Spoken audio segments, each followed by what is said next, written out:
Caros telespectadores, como sempre estamos aqui para discutir um pouquinho do mercado e os analistas de mercado estão falando que as coisas estão indo bem, há um certo otimismo na economia, de modo geral, naturalmente com investidores e empresários, com o andamento das reformas. Nós já tivemos o teto de gastos aprovado, nós temos a reforma trabalhista já aprovada pelos deputados e seguindo para o Senado, e nós vamos ter, começando nessa semana, uma discussão muito importante que é a reforma da Previdência, que vai mobilizar provavelmente a sociedade, os sindicatos, cada parte com interesses específicos, mas, como eu disse, o mercado raciocina que isso é uma medida positiva. O Brasil precisa se modernizar. E a Bolsa está discreta, mas apresentou nesses últimos 10 dias uma variação de 1,12%.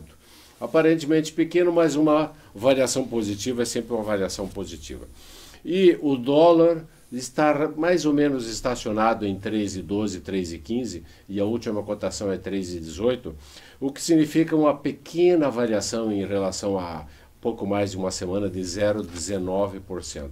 Mas também é uma variação não drástica, né? Não uma desvalorização súbita ou valorização súbita.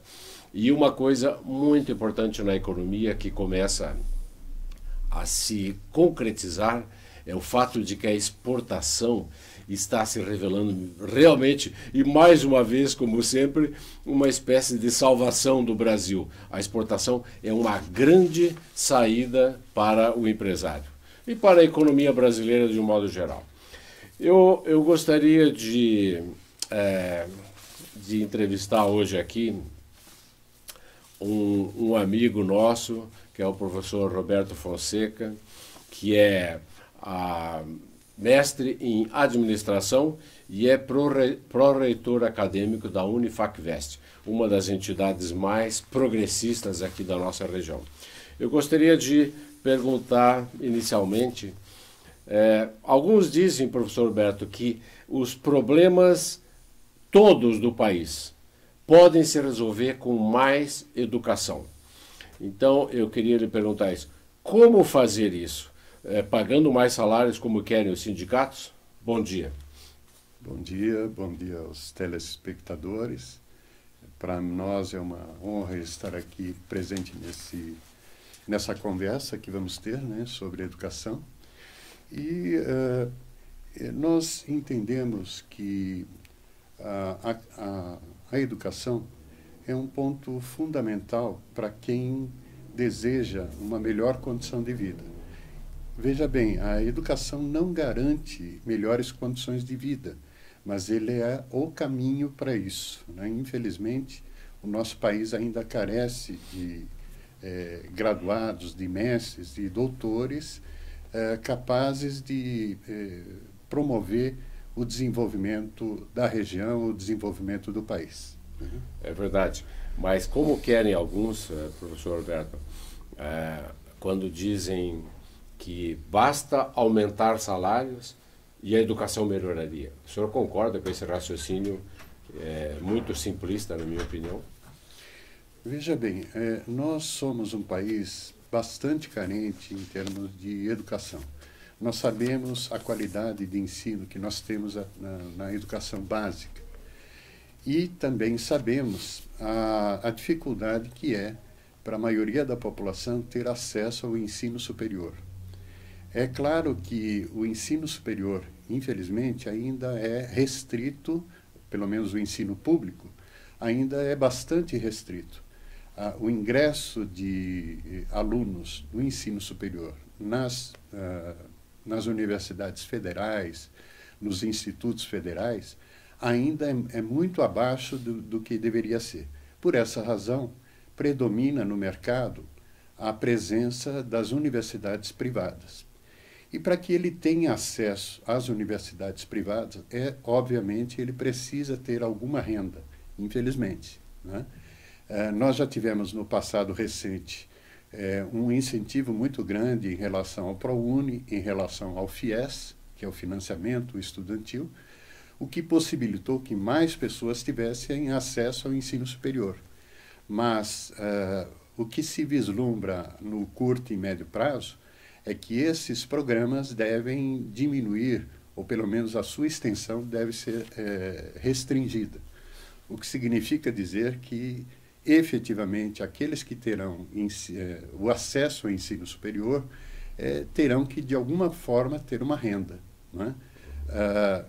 Isso, eu não sei se responde à sua pergunta nesse sentido, quer dizer, as pessoas precisam de renda para poder ter acesso ao ensino superior. Mas a questão, professor Alberto, que eu quero levantar é o seguinte: quando algumas pessoas, especialmente sindicalistas, e uma parte do funcionalismo das universidades federais, insistem que a solução é mais salários. Daí eu poderia lembrar que 60% do professorado das universidades federais está em licença prêmio, em licença gestação, em licença por doença, em licença por estresse, etc, etc. Ora, se aumentar o salário de todos, incluindo esse 60% que permanentemente está ausente, isso representa uma solução? Veja bem, o senhor está tratando do ensino público. O ensino público, é verdade. Ensino público. A situação no ensino privado não é completamente a mesma. Seria comparável com os 60%? Claro, muito menos, mas poderíamos comparar? Se eu tenho um número parecido? Não tem. Talvez seja algo como 10%, quem sabe, né? No ensino privado, sem dúvida, eu diria que 95% das pessoas continuam em atividade, né? Mesmo nas universidades aqui da região, você tem uma ausência, digamos, de professor em sala de aula muito pequena, né? Muito pequena. Diferentemente do ensino público. Não é? Mas o senhor está dizendo, então, digamos que seja 5% no ensino privado de professores ausentes da sala de aula? Não. Não, o contrário, 95% presentes em sala de aula. Mas ausentes, 5%. Isso. E no ensino público das federais, por exemplo, 60% de ausência, né? É uma situação, eu diria, calamitosa, né? Mas isso, no setor público, como poderia consertar isso aí? Quando dizem que a solução da educação passa por melhor salário, o que poderia isso significar de uma maneira racional, professor? Porque nós estamos vendo aí aumentar salários no setor privado para 95% que está trabalhando, seria muito bom, mas não aumenta a quantidade de disciplinas lecionadas, nem melhora o currículo, apenas paga mais. E no setor público, que já tem uma média salarial bastante superior, e inclusive alguns privilégios, ora, aumentar o salário do setor público seria aumentar a diferença que existe entre o setor público e o setor privado. Que solução é essa? Por que a CUT e outros sindicatos advogam mais salários para o ensino? Veja bem, é evidente que os ganhos, né, do ensino público são maiores que no ensino privado, né? Embora, nos últimos tempos, essa relação tenha caído bastante. Então, há uma proximidade muito grande dos ganhos no setor privado e no setor público, né? Um outro aspecto importante é que no ensino público se valoriza bastante a pesquisa e a extensão. Certo. Então, boa parte desse professorado não está tão somente em sala de aula, ele também está ligado a projetos de pesquisa, etc., que é uma necessidade brasileira, né? É fundamental, digamos assim, a ascensão econômica e social de um país, ele se concretiza em sua autonomia tecnológica, autonomia na pesquisa, etc. Para o senhor ter uma ideia, nós tivemos, se não me engano, o ano passado, cerca de 36 mil patentes registradas pelos Estados Unidos e apenas 7 patentes registradas no Brasil. Por outro lado, a maior quantidade de produção de papers, de artigos científicos e tal, o Brasil tem uma grande quantidade produzida, né? E essa quantidade de pesquisas realizadas, de artigos, etc., normalmente são mandadas para revistas internacionais, periódicos internacionais. Então, na realidade, o pesquisador brasileiro acaba gerando, né, conhecimento, mas que fica retido nos grandes países que detêm essas revistas. É como se a gente estivesse colocando cada moedinha no cofre, né, dos países europeus, dos americanos, etc., enquanto que a nossa pesquisa, as nossas patentes são cada vez menores. Né? Então, há uma necessidade muito grande do país investir em pesquisa. Uma pesquisa que, por outro lado, fique no Brasil. Né? E, consequentemente, o papel do professor é também gerar pesquisa, incentivar a que os alunos façam as suas pesquisas, certo? Então, esse é um papel fundamental. Não é só a sala de aula. A sala de aula é tão importante quanto, mas é importante a gente valorizar também, se a gente deseja ser um país independente tecnologicamente, tem que produzir pesquisa. Essa questão da pesquisa, professor Roberto, é uma questão, claro, para muitas discussões, porque a gente pode argumentar que uma parte, eu diria, substancial da pesquisa brasileira de ciências sociais. Eu vou tirar ciências exatas, mas ciências sociais. Uma parte muito substancial dos pesquisadores costumam fazer pesquisa bibliográfica, o que poderia ser classificado por alguns como rigorosamente inútil. Desculpe.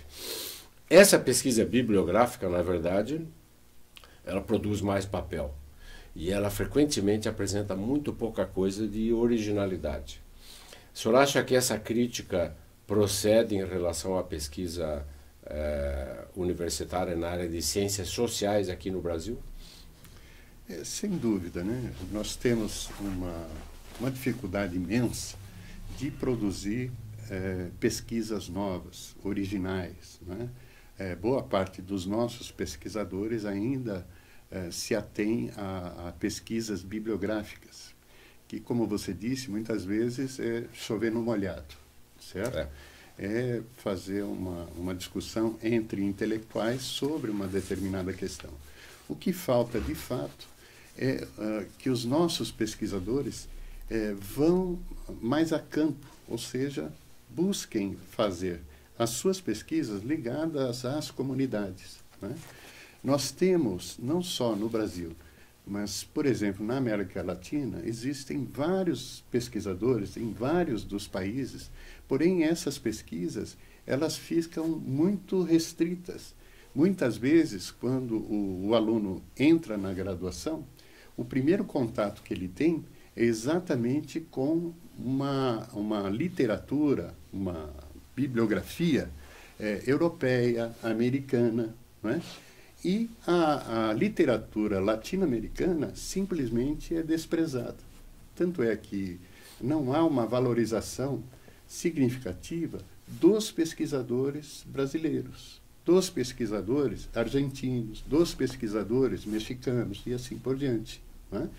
Então, nós estamos um pouco na lógica, né, europeia, ou seja, o eurocentrismo ainda permanece, né?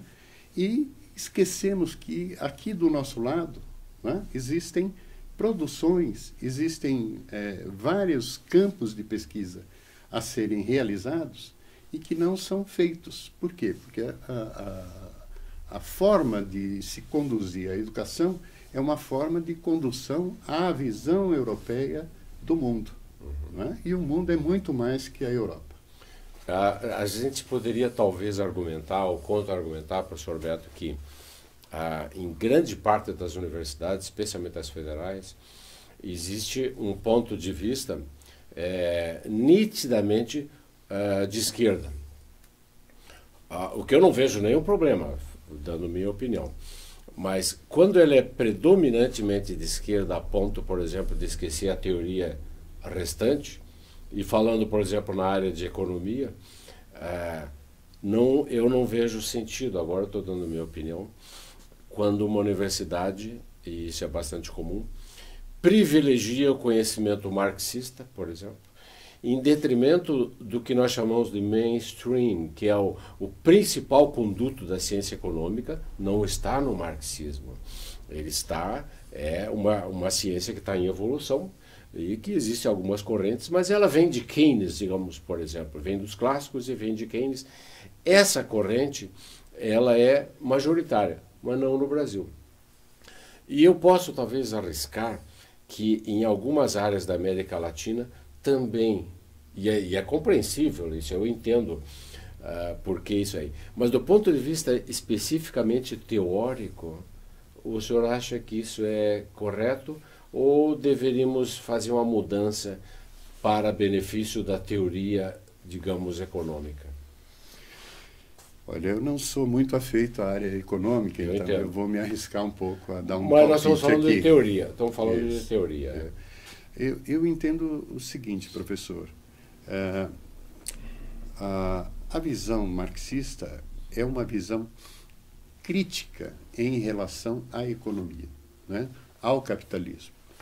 Isso significa que nós devemos ter os dois lados da moeda, compreender como funciona o sistema capitalista, quais as razões que diversos economistas apoiam o desenvolvimento capitalista, mas não podemos deixar de lado a crítica que se faz ao próprio capitalismo. Do mesmo modo que a sociedade feudal tinha lá seus pontos positivos para aquele momento, né, podemos entender também por que se criticava o sistema feudal. Então, nós não podemos viver de uma forma maniqueísta, ou seja, só de um lado ou só de outro, né?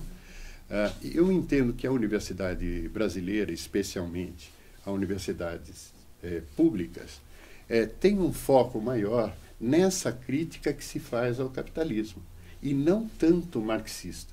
Nós podemos ver aí vários autores que fazem críticas ao capital, ao capitalismo, mesmo não sendo marxistas, mesmo fazendo revisões no marxismo.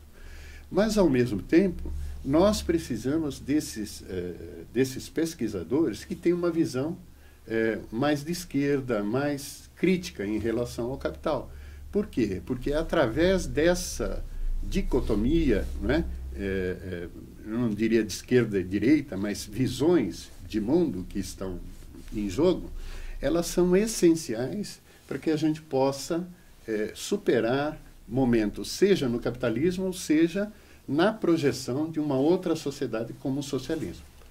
Perfeito. Eu endosso suas palavras 100%, mas eu gostaria de lembrar um pequeno fato de que eu já lecionei em 4 universidades e nesses últimos anos eu tenho aprendido, professor Roberto, que em alguns locais não existe menção nenhuma, zero menção para Marx. Coisa que nas minhas aulas eu procuro remediar e introduzir, mesmo que não esteja no currículo, introduzir um pouco do pensamento marxista como uma alternativa intelectual da mais alta respeitabilidade, na minha opinião, né? Então, mas esse ainda é um viés muito comum nas universidades, menos as públicas, naturalmente, que por alguma razão elas já estão muito mais avançadas nisso aí. Mas essa é uma questão intelectual muito importante, e eu queria lhe dizer também, digamos com um pouco de bom humor, que entre os maiores críticos da moderna teoria econômica, estão alguns economistas muito importantes. Então, eles se autoflagelam, digamos assim, né? E isso é uma coisa um pouco engraçada, porque, afinal, do ponto de vista intelectual, a sua afiliação ou a sua formação não deve impedir a sua crítica. Então, dada essa situação, a gente vê, então, alguns colegas, inclusive prêmio Nobel, que são altamente críticos da teoria, digamos, moderna da ciência econômica. Mas deixa eu lhe perguntar uma outra coisa, professor Roberto, a respeito de educação de modo geral. Quando nós estamos falando quais são as soluções para uma boa educação, e eu estou pensando em educação universitária. Quando a gente está falando, né, em educação universitária, nós temos um momento muito interessante hoje no Brasil, que se a gente comparar com 2 ou 3 décadas, há uma diferença muito grande em termos de quantidade. A nossa cidade, por exemplo, tem entre 26 a 28 instituições trabalhando aqui, né? Fornecendo cursos de graduação, de pós-graduação e cursos bastante, às vezes, especializados, mas estão trabalhando aqui na região. E isso é uma coisa comum em outras praças. Isso significa, então, que Blumenau, Curitiba tem a mesma situação, talvez até um pouco mais. E essa questão dessa quantidade aqui, por exemplo, na nossa cidade, temos 26, 28 instituições, seria uma coisa saudável, professor Roberto? Porque, deixa eu lhe dizer, nos Estados Unidos, eu lembro que eu estudei numa região de Ohio, na região de Cincinnati, nós tínhamos 3 ou 4 universidades. Ponto. E aqui nós temos 26, nós temos uma situação oposta, né? O senhor acha que essa quantidade é uma boa alternativa para a melhoria e divulgação cada vez maior do ensino universitário? Bom, em primeiro lugar, eu entendo que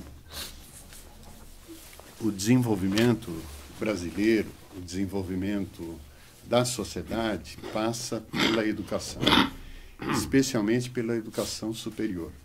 Então, quanto mais pessoas puderem ingressar no ensino superior, eu acredito que é melhor, mesmo que a gente tenha alguma perda em termos de qualidade. Né? Mas essa questão, professor, desculpe, essa questão não leva a outra questão. A política que vem, na minha opinião, vem do MEC, quer dizer, mais do mesmo, ela está correta, isto é, nós temos notoriamente instituições muito deficientes. Ora, se elas são deficientes, de vez em quando até nós temos intervenções do MEC, etc, etc. Essa política está certa? Mais do mesmo? E mais do ruim, inclusive, né? Veja só, é como se a gente estivesse fazendo uma preleção em relação ao sistema. Certo. Né? Claro. Muitos dos intelectuais defendem o livre mercado. E nessas condições... Mas é o que nós temos hoje. Exatamente. Temos uma competição tremenda no mercado. E nessas condições, a educação virou uma mercadoria. Entendo. Certo? Se ela virou uma mercadoria e o sistema em que vivemos é um sistema capitalista, nada mais justo que todos possam concorrer, não é, para a venda da sua mercadoria. Agora, quem é que vai decidir qual é a melhor mercadoria a ser comprada? Certo? É o mercado que vai acabar por definir quem são as instituições, né, capazes de promover um ensino de qualidade. Nesse caso, o MEC tem um papel importante, o senhor diria, quando divulga rankings das instituições?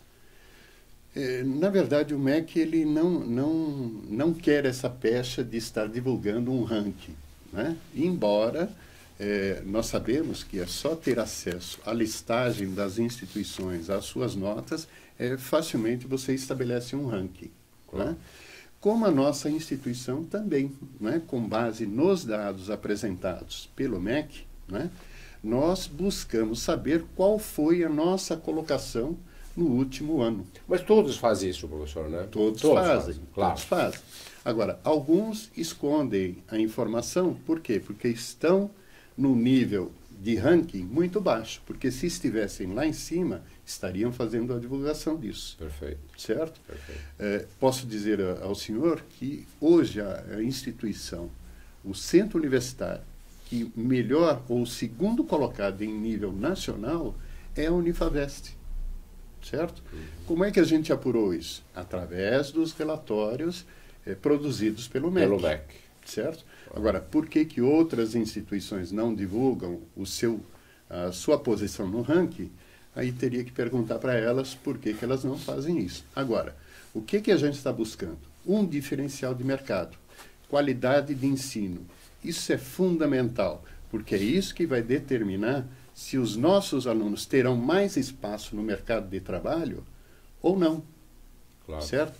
Então, voltando à sua pergunta inicial, podemos ter aqui 26 ou 28 instituições, com cursos presenciais, cursos à distância. Mas o fato é que, no regime capitalista, isso é bastante louvável, ou seja, que haja competição, não é, no mercado.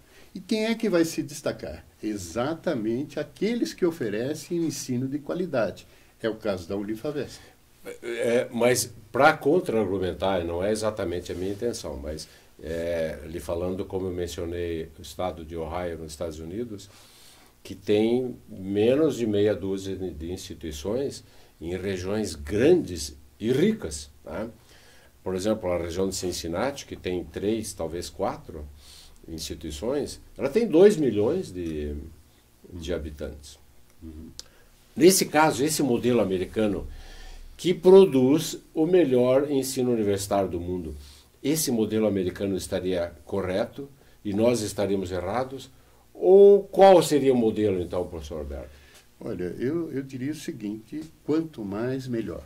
Quanto mais melhor. Quanto mais, melhor. Mas essa não seria a política do ministro Haddad, que anos atrás, acho que no governo do Lula ainda, ele falou exatamente isso. Quanto mais, melhor. Né? Uhum. Essa seria a política. Isso, eu acredito nisso. Certo? Uhum. Agora, por outro lado, nós temos que começar a observar o que está acontecendo no mercado educacional. Certo. Certo? O que está acontecendo? Começa a se desenhar uma espécie de monopólio da educação. Não é? Se vocês observarem, nós temos aqui 3 ou 4 instituições internacionais, certo? Que já estão entre as 10 maiores instituições educacionais do Brasil. Públicas e privadas? Não, eu estou dizendo estrangeiras, aqui atuando no Brasil. Então, há um processo, né, em andamento de, digamos assim, de monopolização do ensino superior, especialmente, né, por essas grandes instituições internacionais. Então, do ponto de vista brasileiro, eu entendo que quanto mais, melhor instituições brasileiras, certo? Não que as estrangeiras, eu não estou fazendo nenhuma crítica em relação a isso, não que as estrangeiras não possam atuar, podem atuar, certo? Porém, há que se ter a presença, né, de empreendedores brasileiros atuando nesse mercado, para que eles não se monopolizem. Porque no momento em que se monopolizar esse mercado, possivelmente nós vamos ter um ensino superior pasteurizado. E isso nós não queremos. Por que razão? Porque nós queremos o desenvolvimento do nosso país. Nesse momento, nós temos que ser bastante nacionalistas, eu diria até, claro, não é? Preservando aquilo que é nosso, valorizando aquilo que é nosso. Não é? Uma questão interessante que o senhor levanta, professor, é que se, e me parece que é o caso, o MEC deixar o mercado mais ou menos livre, como me parece, e que o ranking que o MEC divulga seja uma espécie de parâmetro geral, né? Se é assim, Mas isso nós temos uma regra econômica para isso. O mercado não regulado, o mercado não fiscalizado, ele tende ao monopólio, naturalmente. Então, não há como negar que essas duas instituições, a Croton, se eu não me engano, Croton. E a outra, Laureate, né? Elas vão ter logo 50% ou mais do mercado. Mas como o governo não está fazendo nada a respeito, e nem o Congresso está discutindo esse assunto, não parece que essa é um desejo, digamos, mais ou menos disfarçado do governo, que seja exatamente assim. Isto é, que lá na frente o ensino se concentre em algumas poucas nacionais e 2 ou 3 grandes internacionais. Não lhe parece, professor? Sem dúvida. A impressão que eu tenho, e pelos últimos acontecimentos, eu acredito que este governo pensa em liberar todo o setor que até então tinha o domínio do Estado, né? Todo esse setor sendo colocado à disposição do capital internacional. Se não, vejamos, toda essa discussão sobre a Petrobras, né, tem um fundamento, de quebrar o monopólio estatal da extração e distribuição do petróleo. No caso da energia, vemos a mesma situação. Há um processo de privatização daquelas empresas públicas chamadas deficitárias. Ora, se é deficitário, por que interessaria o setor privado? Certo? Então, tem uma razão por trás disso. Ou seja, toda a política que vem se desenvolvendo nos últimos tempos é no sentido de abrir, não é, os portos, digamos assim, para a entrada do capital estrangeiro.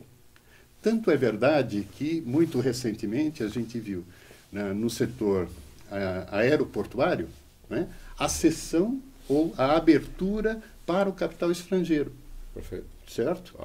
Então, há uma política que se desenrola no sentido de, digamos assim, privatizar vários setores que até então estavam sob a hegemonia do Estado. Né? Perfeito. Do mesmo modo, a educação vem progressivamente chegando a essa situação. Essa é uma discussão muito interessante, professor Roberto, porque, e é uma discussão econômica, né, que é a ausência de capital nacional faz com que a gente tome uma providência. Ou permanecemos assim, ou o mercado vai ter que ser aberto para o capital internacional, porque nós não temos poupança suficiente, é um problema crônico, né? Então não há muita alternativa.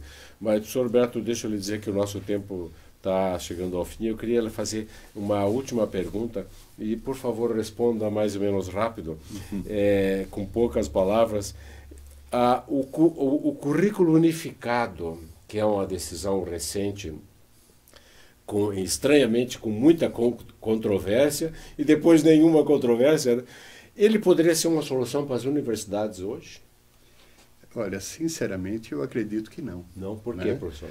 Porque nós vamos ver o nosso estado, né, a região sul. Né?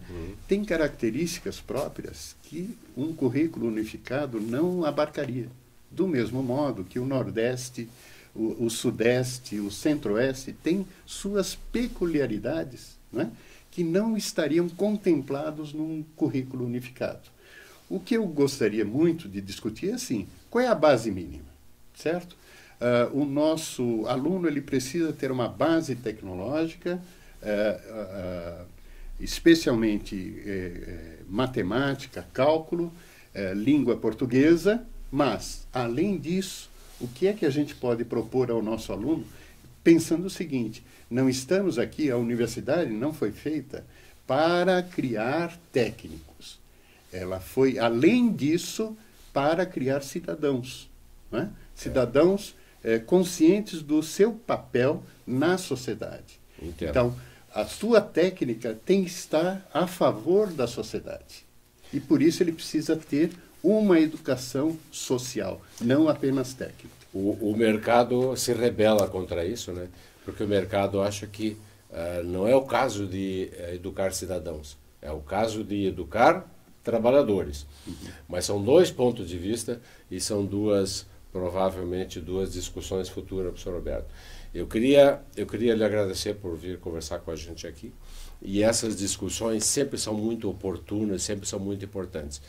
Eu gostaria de lembrar aos nossos espectadores que, caso queiram rever um dos nossos programas, basta ir ao YouTube e digitar Imagem TV Lages e você encontrará esse e outros programas que você queira.